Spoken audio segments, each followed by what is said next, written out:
Well, good morning. Welcome to this week's update for Hiking for Health in California. If you don't know, I'm Todd. That's me.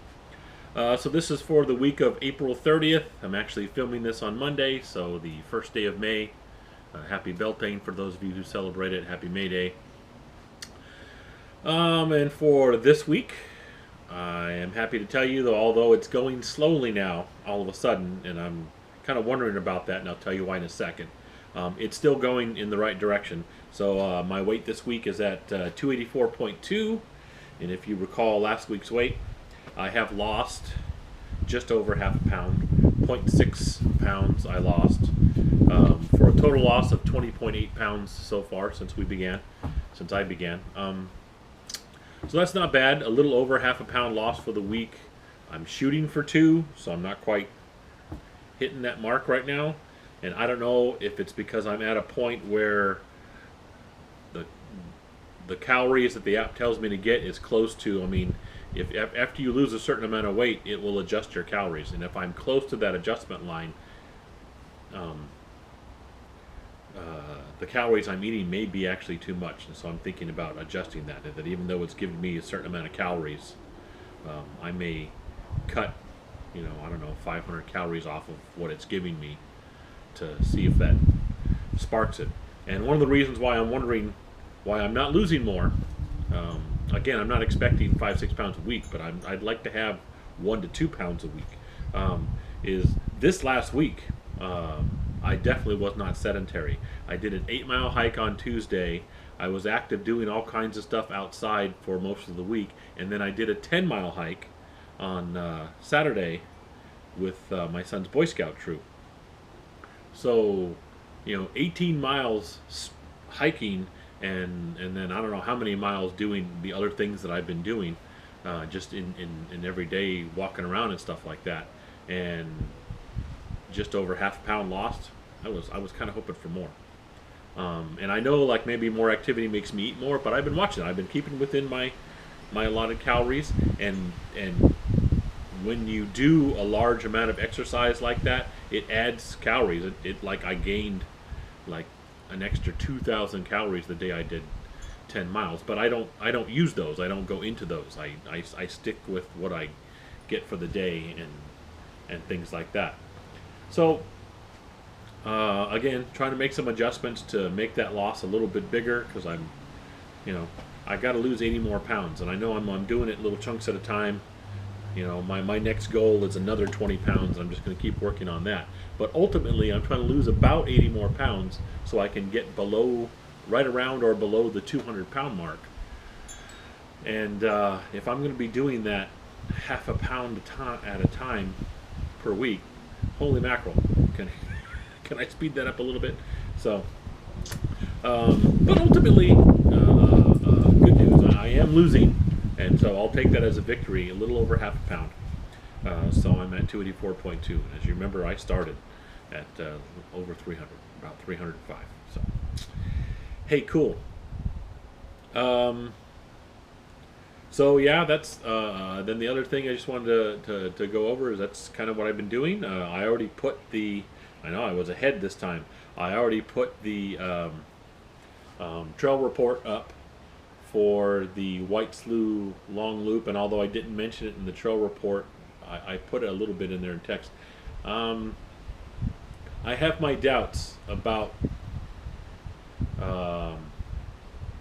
that trail being a full long loop, because I turned south and went clockwise. It's just a personal thing for me. If I have a choice, if I'm doing a loop, I'd like to do it clockwise. It's a superstition. But so I did this thing clockwise, which meant at about mile 7, close to the end, because it's an 8-mile loop, I run into a gate that's across the Levee Road. And on the right side is a big farmer's complex, and he's got his livestock and stuff there. On the left side is a slough water channel. And you can see that the gate kind of goes down the side of the levee to a certain point, and people, that's how they're getting around. They go around that. But that's not an official path or anything. And so you go around the side of the gate, and then you look at the front of the gate, and there's a huge sign that says no trespassing. No hunting, no fishing, No trespassing. Big sign. Um, so people who go the opposite direction that I went, they go north to do that loop. They have to go either climb over a fence on one side or go around the fence on the actual levee on the other side to get past this big gate that says no trespassing to do the full loop. So that tells me at least part of that. And I have a feeling because there, remember on the video, if you watched it, there was a certain section close to the end that was paved on top of the levee. It was a paved section, and I'm wondering if at least that paved section is not really county levee, if that's private property, and you're not supposed to be walking on it. I don't know.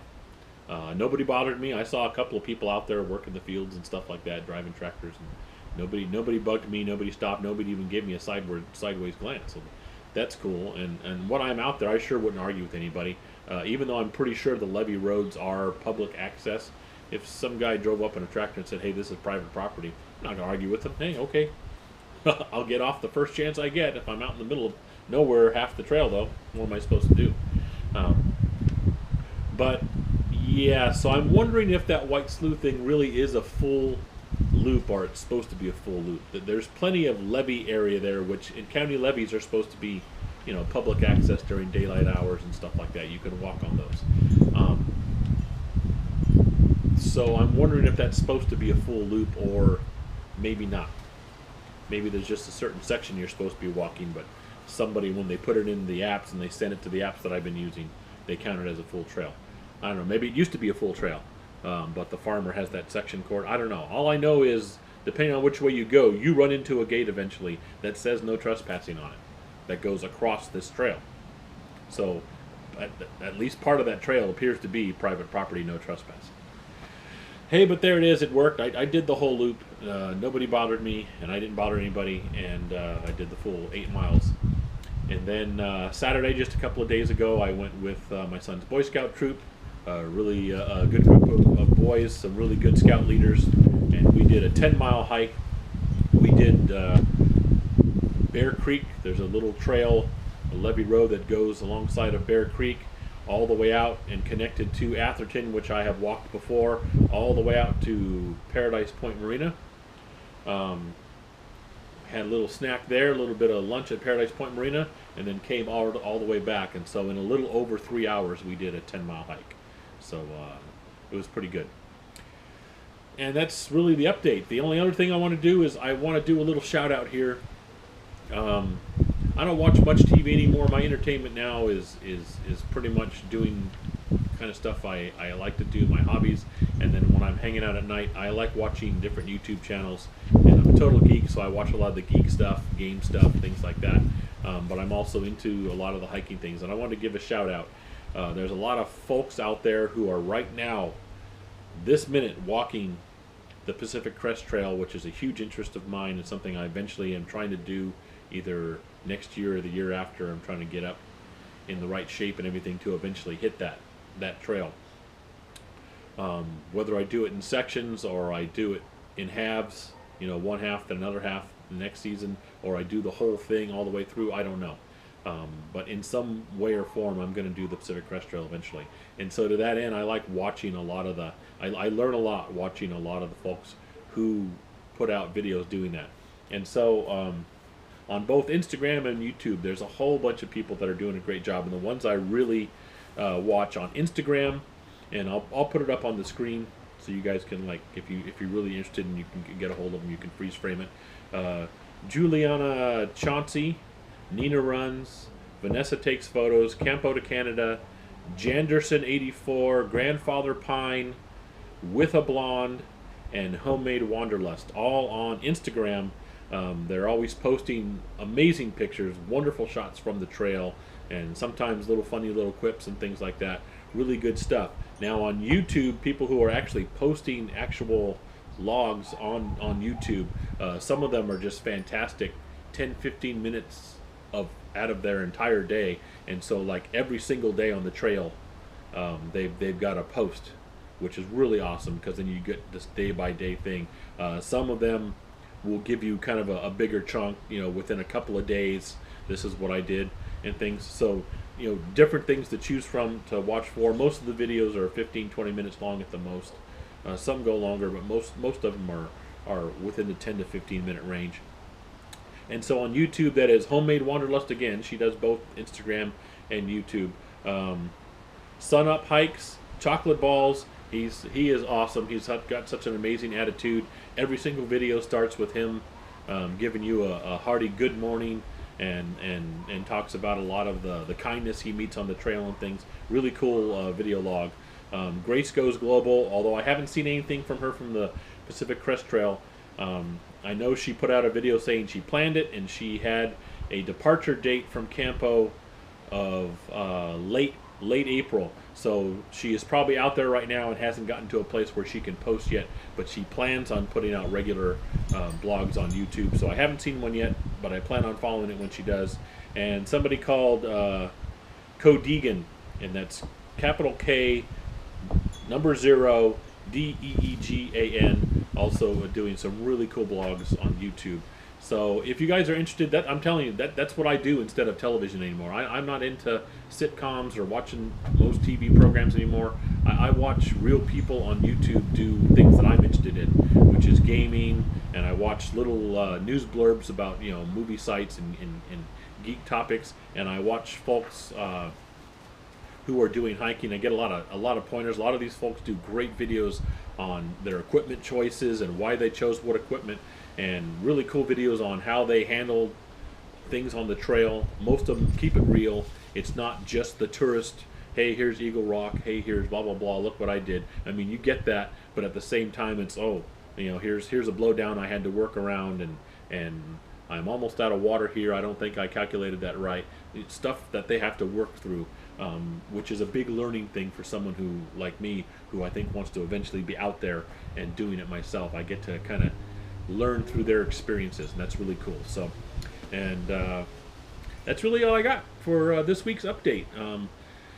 I plan on this week, if I can, I'm going to try to get out finally to the San Joaquin River